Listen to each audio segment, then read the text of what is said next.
Hey y'all, it's MaKendree Van Hall. Welcome back to another live cast where we talk about politics, culture, theology, and how these things intersect and everything in between. I am your host, MaKendree, again, and I am back this week with DNA as promised because we are going to talk about some Q and nonsense. DNA, how you doing, buddy? Good. Good to be here again. I'm excited about the show. I'm excited about it too. I'm excited. I'm frustrated that we even need to have this show because this should not be a conversation that exists. Like this whole idiocracy style political culture that we find ourselves in. You know, I never thought it would have been possible, but here we are, and now we're months after Donald Trump left office, and we are talking about the most nonsensical thing I can think of. Now, Yeah. DNA. I got all the promo stuff out of the way. Yeah. What are your thoughts on Q? What are your experiences? I want to hear you open this can of worms up for everybody. Sure. I mean, I have friends that are subscribed to Q. One guy who's a super good friend, and then another guy I've known forever who I saw go down the rabbit hole. And fascinating. I find sure, it's ridiculous we have to have the convo, but wow, completely fascinating. And if you haven't watched and then MaKendree told me to watch the Netflix documentary, Into the Storm. Isn't that what it's called? Yes, it is. Directed by a guy named Cullen. And it's a great documentary because this guy Cullen was there as it was happening and unraveling and got to talk to a lot of the players. But it's so much more than that documentary. And, you know, we have people like Marjorie Green Taylor, and we have people in Congress that subscribe to Q. So let's get into what Q is. You know, I think the bright side, the silver lining in this conversation, I would think, as someone that's in the comedy world, is you've got free material with these folks like on a weekly basis because of how ridiculous it is. Right. But sadly, you know, it's not all fun and games, like you said. We have loved ones, we have people that we care about that drink the Kool-Aid, for lack of a better term, and I'm related to people that I love dearly that subscribed to these outlandish and outrageous conspiracy theories. I mean, you talk to them and they start talking about, you know, the numbers and the letters of sentences, and, you know, the idea that the president is talking to me through these weird messages is just obscene. And then watching that documentary, you know, spoiler alert, I'm not going to like break down the whole thing because we don't have enough time for that. I think it's 6 episodes or so, but it's really just a bunch of narcissistic internet trolls behind this whole thing. I mean, the evidence is there. I don't think enough evidence to convict yet, and hopefully they will be. But yeah, this is just some Reddit thread that went wild, basically. Right. And you know, and they don't and because I think Cullen, the director, was unable to substantiate some of these things I'm about to say, that it isn't really part of the documentary, although they allude to it, which was, sure, maybe this whole thing started by these weirdo father and son guys who were just narcissists, and they did something that was popular, and it started they started something that became popular, and so they leaned into it, and it exponentially became even more popular, but at a certain point it got weaponized, and that's the part that is the most interesting to me, because you start looking at the people who were behind weaponizing it, and you see people like Steve Bannon. You see people like General Michael Flynn, and you see these players who were the same players who were there at the insurrection, the attempted failed coup on January 6th. And so a lot of the linear timeline of Q, from where it starts, it culminates as if that was the direction all along on January 6th, which was one of the most fascinating and saddest days I've ever seen in our country, and also the way that it's been handled since then. And that Q is still there. People still believe it.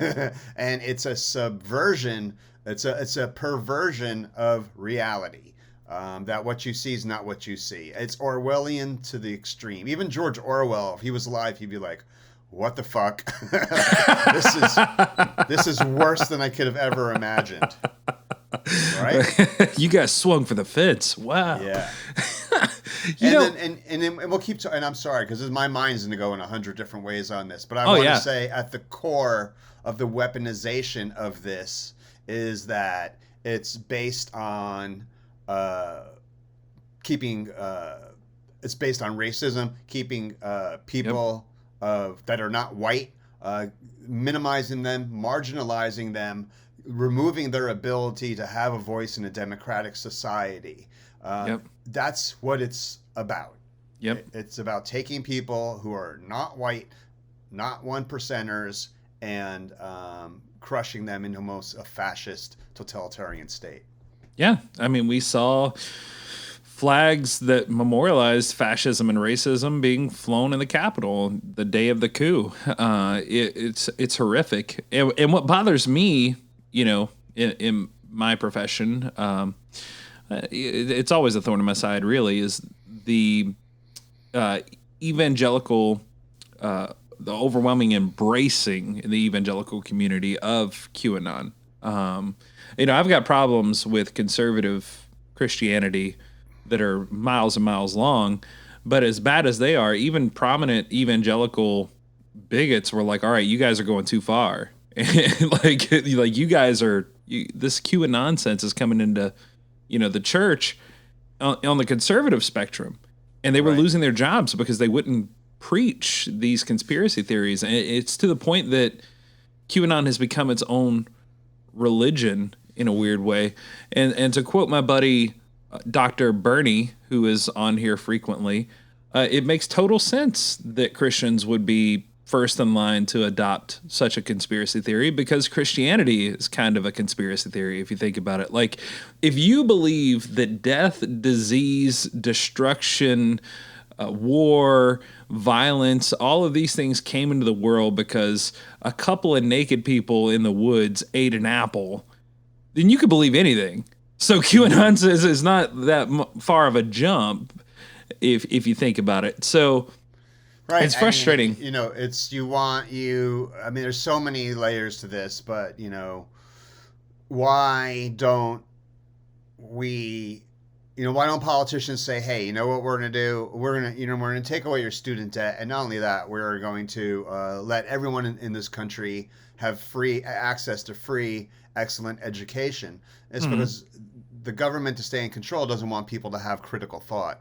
They don't want people to be able to think of things logically. And, one of the saddest beefs I saw on Twitter in the last 6 months was between Stephen Colbert and Jon Stewart. And, they were talking about COVID being, from a factory or being from a bat. And Jon Stewart is like, let's talk about that. Maybe it escaped from a lab, and Colbert's like, we got to have faith that, it didn't. And it's like, you can have both. You can have faith and you can have science. You could have both of them, but you have to approach it from a direction of wanting to get to the truth rather than accepting a bunch of nonsense and lies.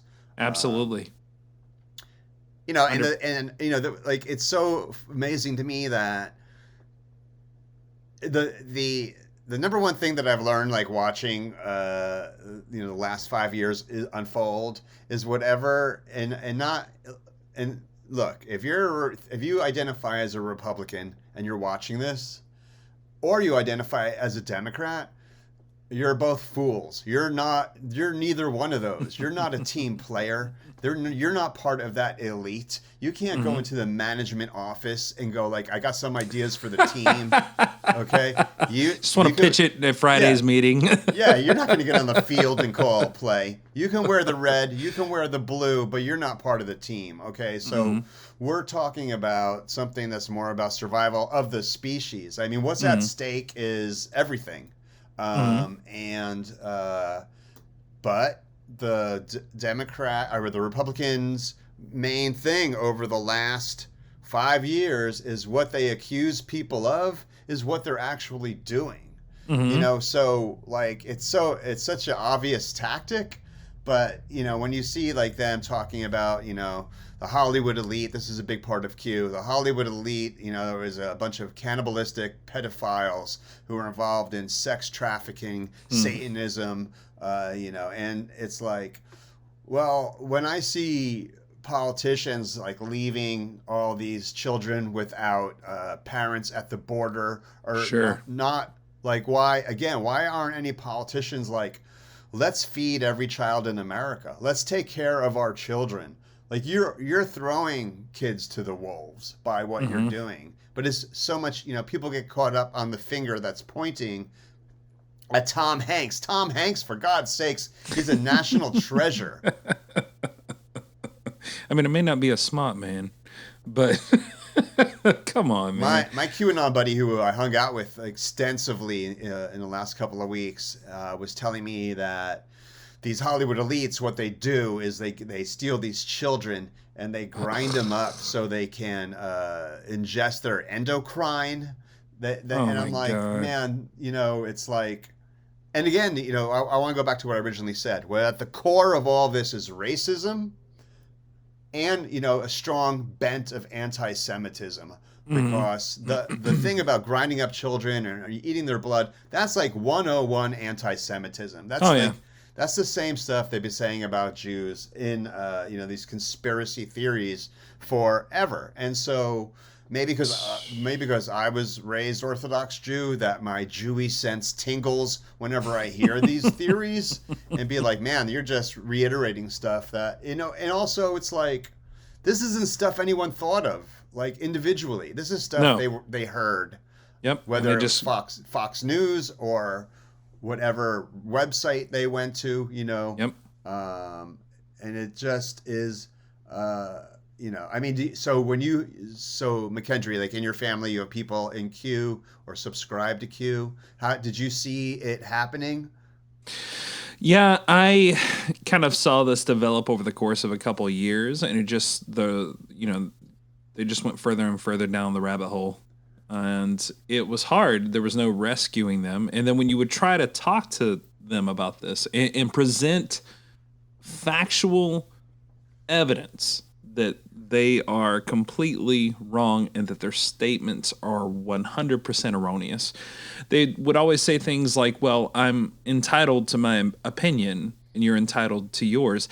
And the problem with that is that it doesn't acknowledge that freedom of speech does not mean freedom of consequence, and it doesn't mean that your speech doesn't have a national impact, right?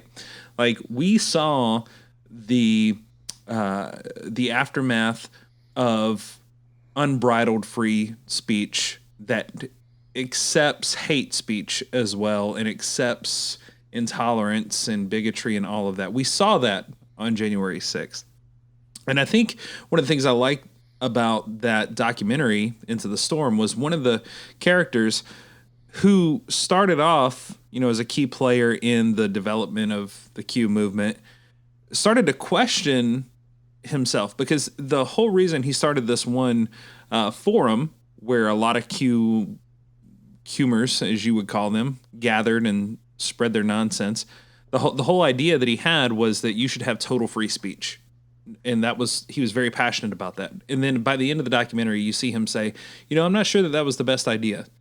And I think there's something to that, right? Like, you can have your opinions, but you can't spread oppression. And also, your opinions don't make them fact. For example, Danny DeVito directed Matilda, right? It sounds wild. It just like sounds unbelievable, but it's actually a fact. That is a fact, right? Like you can dispute it. You can say, oh, that didn't happen. You can go on all these threads and say there's no way that happened, but that actually happened.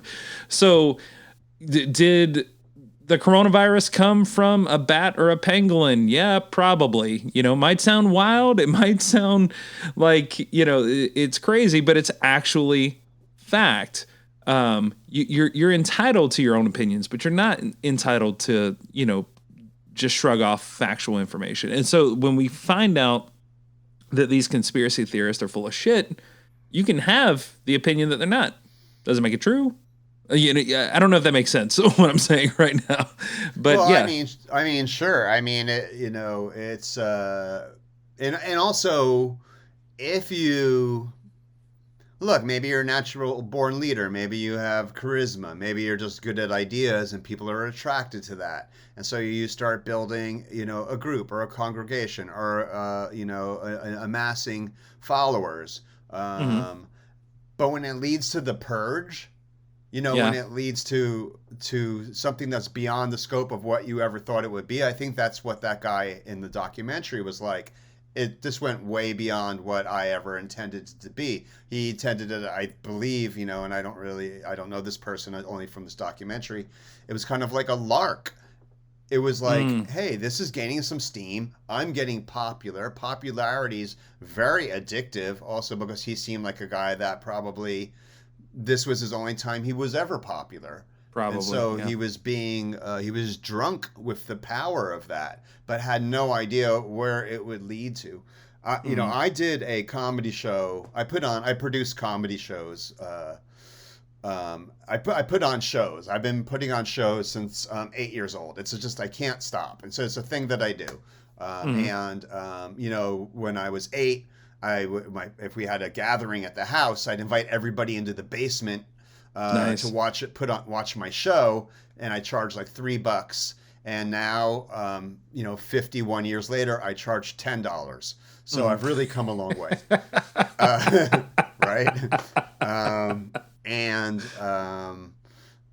This particular, I don't want to out them, but I do want to say they're part of Joe Rogan's circle. A big part. And so we did a comedy show, like the thousands of shows I've done. Both shows sold out, a couple hundred people. And at the time, I was like, oh, they attract fraternity brothers. I felt like I was in a frat house. Like it was 97% guys, and everyone was kind of like, yo, they were like, yo, dude, thanks for putting this on. I'm like, okay. Cool, you know, I don't have anything against you. I don't even know you, but I'm noticing extremely white, like whiter than white. Like sometimes white people to get together and you're like, it doesn't feel very white. It's just people who happen to be white. But sometimes you get white people together and you're like, oh, this is very white. We call that the alabaster disaster DNA. And I'm watching the show, and this is 2 years into Trump, and they're like, you know, what about Hillary Clinton in that pantsuit, you know, in Benghazi? And people are going crazy. They're like, yeah, you know, lock her up. I'm like, she's been gone for years. Like, why are we still talking about this? And then he started bashing Obama. People are going completely crazy. And then I'm like, I don't know what this is, and I don't want to watch this. Different kind of comedy, different people, different strokes, different folks. Not me to judge. I'm stepping back. But then I talked to him during intermission, first I talked to him during intermission, and he was honest. He goes, look, you know, my comedy career was kind of sluggish, and then I started talking, you know, dumping, you know, bucket loads of crap on Hillary and Obama, and I attracted a brand new crowd, and people love it. And I'm like, I don't understand that, but okay. But then he's deep into conspiracies of all nature. And again, I am too. I've grown up loving conspiracies, you know, whether it's Stanley Kubrick, you know, fake the landing on the moon. I love exploring it. Let's talk about it. You know, what does the number 23 really mean? I mean, I love it all. But he was literally during the intermission on the steps outside preaching conspiracy. People would be Jesus. What about Oswald? What about this? What about that? And at one point, he got in my millennial assistant's face, like, how many buildings went down on 9/11? How many? And she's like, I was barely born yet. Like, I don't know. Oh my God. I was watching Dragon Tales, bro. I don't know.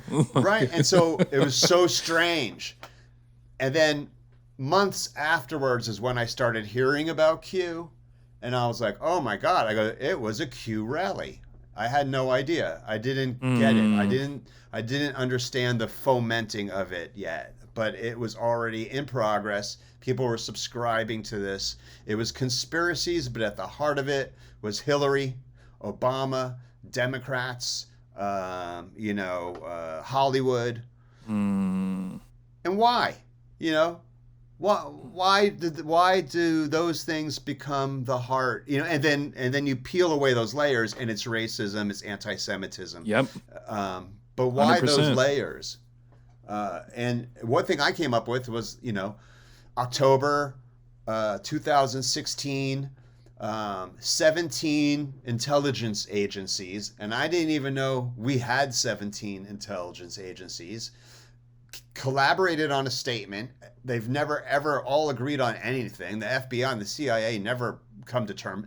And they all said Russia had infiltrated our democratic system and helped Trump be president.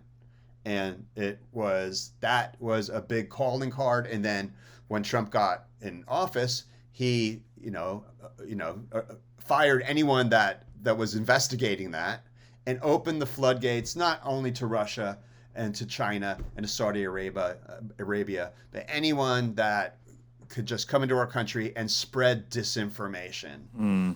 And so it's been a calculated spread of widespread disinformation, which is a great way to destabilize a community and a population. Yep. Whose goal is it? I mean, wouldn't Russia just love if every American was at each other's throat over stuff? Yep. And that's exactly what's happening. I would say if you took Putin's bucket list for what he would like to see to America, every single one of them's checked off.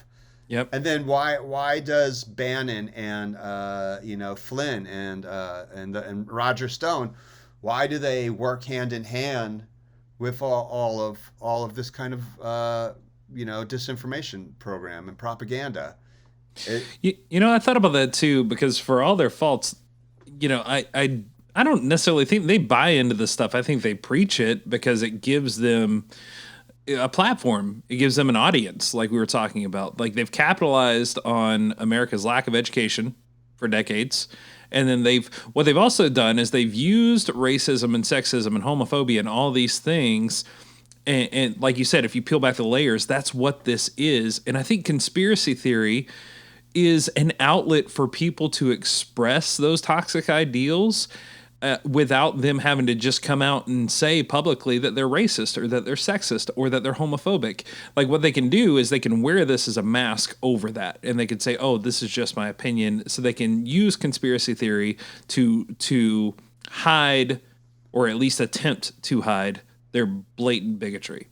So, and I think, those things are baked into our society, a lack of education and oppressive ideals. And so these characters, these figures, use that to gain power, and then they keep growing the theories to maintain power, to keep people interested. It's almost like watching a new series on Netflix or something like that. Like, find out what else is going on next week, as the series unfolds. So they just add new layers of batshit crazy ideals to keep people tuned in.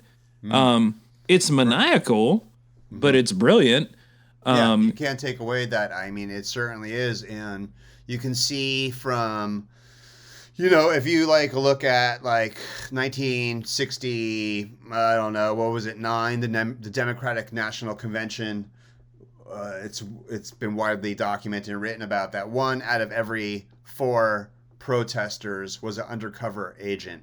Like, the infiltration of progressive groups in this country has been going on since, forever.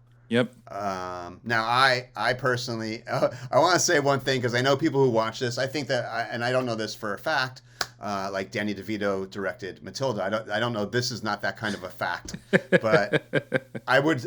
I know that MaKendree has a lot of fans and followers, and that I would imagine some of you are Christian, and that and I just want to say this, that my wife is Christian, and it's as a guy who's a comedian and a guy who loves making jokes about everything, including Jesus, I've really learned over the last 18 years of being with her that some of the things I was saying were inappropriate and hurtful to people. And so I have become extremely self-aware about what I say about Christianity. But it's a fact that some people, I would say, not just men, hide behind the Bible. It's another layer that they use to, it's like, I'm a racist, homophobic, anti-Semitic, hateful person who never did any self-exploration really, and I'm using the Bible as my shield to protect me in anything that I say. Not everyone's like that, obviously, but there are a lot though. And then, like you said, I think that's where the evangelicals come in. That again, I'm sorry if I'm jumping all over the place, but I'm vaccinated, and caffeinated. And look at the Southern strategy. Back in when Richard Nixon was running for president, these guys, Republicans, happened to stumble upon this idea that if we can dog whistle racism and hatred, specifically of black people and Jews, with every commercial we make in the southern states of the United States, we can capture a brand new audience in the Republican Party of racist, hateful, bigoted Klansmen that will now vote for us and help us, maintain power.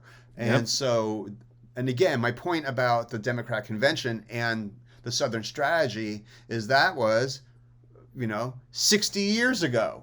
And with technology, they've gotten, and I say they, but it's like the powers that be, like Roger Stone, who has a tattoo of Nixon on his back. He loves this kind of stuff, this kind of propaganda, disinformation. And one metaphor I came up with today was this. You live in a house with roommates. Maybe you have, most of us have. One of the roommates is the scapegoat. Everyone thinks that roommate's a weirdo. You spend your time with the other roommates bonding over how weird that other roommate is, and you have all these theories, and you just, I've been there. There's always that weak link in the house with roommates, and everyone just hates on that person, and it becomes like a thing that you do, kind of like a mini religion, as the religion of hating the roommate. That's QAnon. But the problem is the house is on fire. Yeah. And you're worrying about this roommate, why, whatever, but the whole house is burning down. And that's QAnon in America right now. It's a complete magic trick. It's prestidigitation. It's like, look at my hand over here, while this hand is doing the largest money grab and power grab that's ever happened in this country before. Agreed. So if we can get people at each other's throat, and whether Russia's behind it, whoever's behind it, is there even a Russia? Do some of those 17 intelligence agencies work with Russia hand in hand? Because what's the outcome? The outcome is complete control and power. Because it's look what if I've had this discussion with people who would say, January 6th, it wasn't that bad because even if they succeeded and they killed the vice president and the Speaker of the House and they gassed Congress, the military would not be on their side. But General Michael Flynn was a huge part of the Stop the Steal. So some of the military was on their side. So what would have been the outcome? And the outcome would have been a banana republic, a fascist state, a totalitarian state, basically Handmaid's Tale, where dissidents would have been rounded up. All the hatred towards journalists, right? That was a big part of the last 5 years, And what? I read the New York Times sometimes, and I'm like, this is just bullshit reporting. You're just scratching the surface. And this, I'm sorry to keep jabbering, but no, you're good, man. There's been a thing with the FBI and a lot of this reporting. It's like, we didn't know. We didn't know it was going to lead to that, to January 6th. I knew. I'm just a doofus on the internet, and I knew it was coming. I had a friend who was on Facebook who kept talking about the storm, and I was seeing him alienate all the old school friends we had, because they're like, dude, this is some racist bullshit you're saying. And he'd be like, unfriend. Yep. But I never said anything because I was really super curious to see where it would go. But I would joke around because I'm a comedian. I'd be like, the storm? I'd be like, from the X-Men? And they no. You better watch what you're saying, because I would do Trump jokes, because the storm's coming to your street. I'd be like, oh my God. Halle Berry's coming to my street? Awesome. Oh, this is going to be the greatest day of my life. He's like, you better watch it, man, because this change is coming. And then he started talking about going to Washington for the Stop the Steal. And then he started showing pictures of guns, all the guns he had. And I was just like, wow. I go, you're supposed to be this conspiracy expert, and yet you're posting guns on Facebook, which is like, they have access to you, to your algorithm, your anagrams, to all your friends, to your family. They know everything about you. They can track you, and you're posting all your guns because you're a freedom fighter, and you're going to go to D.C., and you're going to overthrow the election. I think a lot of us would be like, man, if my friend or family member was part of Jim Jones, Guyana thing, or if one of my family members was part of the Hale Bop cult, I would have been able to talk to them and get them out. I'd be like, I would just rationalize, but there's no rationalizing with these people who have gone down this rabbit hole. No. I mean, and that's the part that's super sad, because, and I said this in last week's show too, MaKendree, I want to build the bridge. I want to bring them back. I want to be like, man, it's like alcoholism. It's like, this is not going to end good. You're going to lose everything, your family, your friends, and maybe your life, so I don't know what that is. I don't know how to bring people back. You can read books about deprogramming. But I mean, it's, you made a great comparison, man. I compare it to people coming out of a cult. Yeah. I have mourned the relationship with my loved ones that are still alive, friends and family. It's hard. It's sad. And the downside is, I don't know that they really mourned the loss of our relationship, because they're so deep into this conspiracy theory, and it's under the guise of patriotism too, that they're patriots. And I love meme that I tagged you in, actually, is the cognitive dissonance it takes for someone to say, I love this country, I would take a bullet for my country, yet you won't even take a needle for your neighbor, is outrageous. But yet these folks jump on that bandwagon. And again, it doesn't help that there's a sea of misinformation constantly coming their way. And the moment, what's really difficult is the moment that, it looks like nationally we're starting to break through the logic, more batshit stuff comes out. Like, I think tomorrow is the day when Trump is supposed to be president, by the way. So I think, exciting. We'll enjoy our last day of Biden together in office, according to them. Yeah. But again, isn't that the thing about conspiracies is like, it's hidden information, but everything that you hear about QAnon is so overt.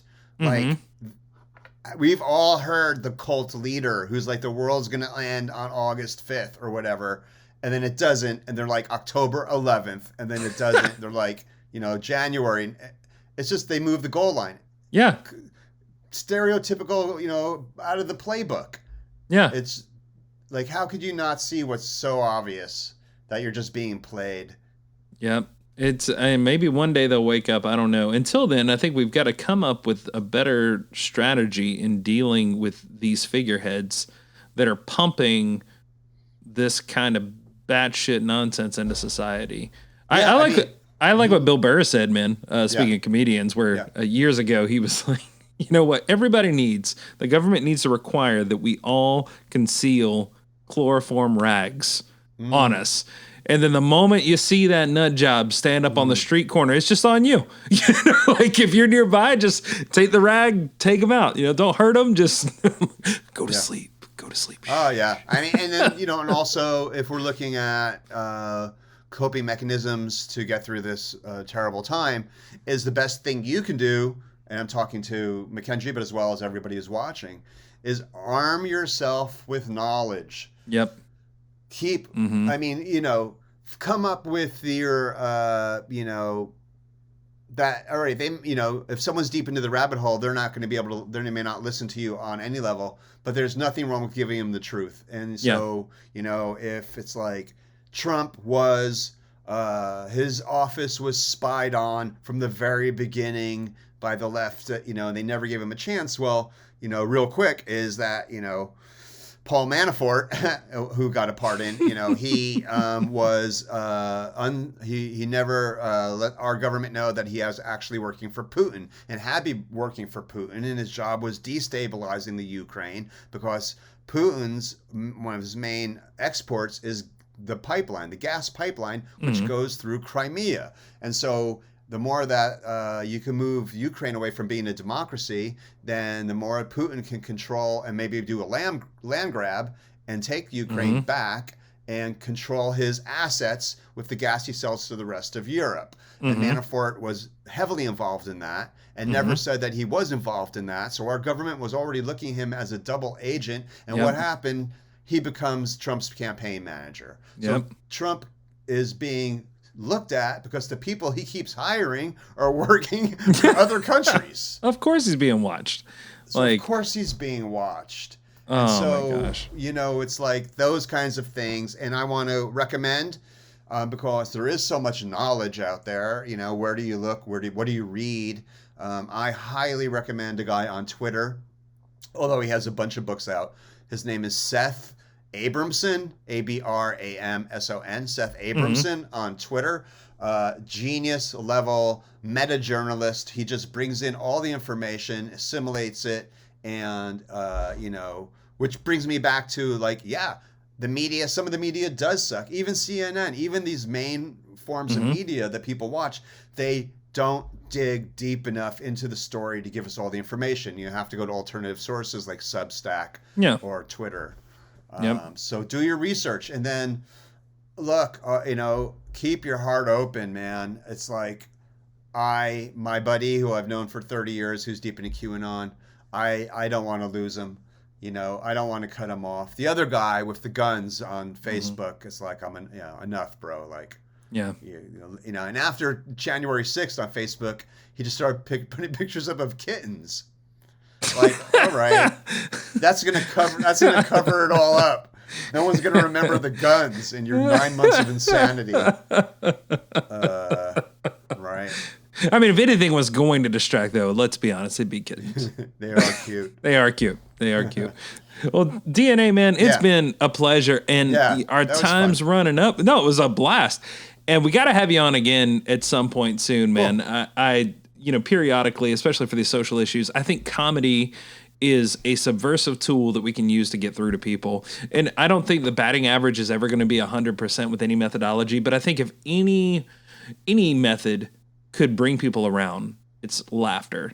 And you definitely bring that to the table, man. And again, thank you for all you do in the community. Thank you. I'm going to see you here tonight in a little bit for one of your shows. So if you're local in Santa Cruz, check out DNA's Comedy Lab shows at Greater Purpose Brewing Company. They're hysterical. You get to meet some of the best comedians you'll ever hear. And it's $10 a person to get in, and all that money goes to paying the comedians. So come on out, support your local comic, and take it easy, y'all. Love you.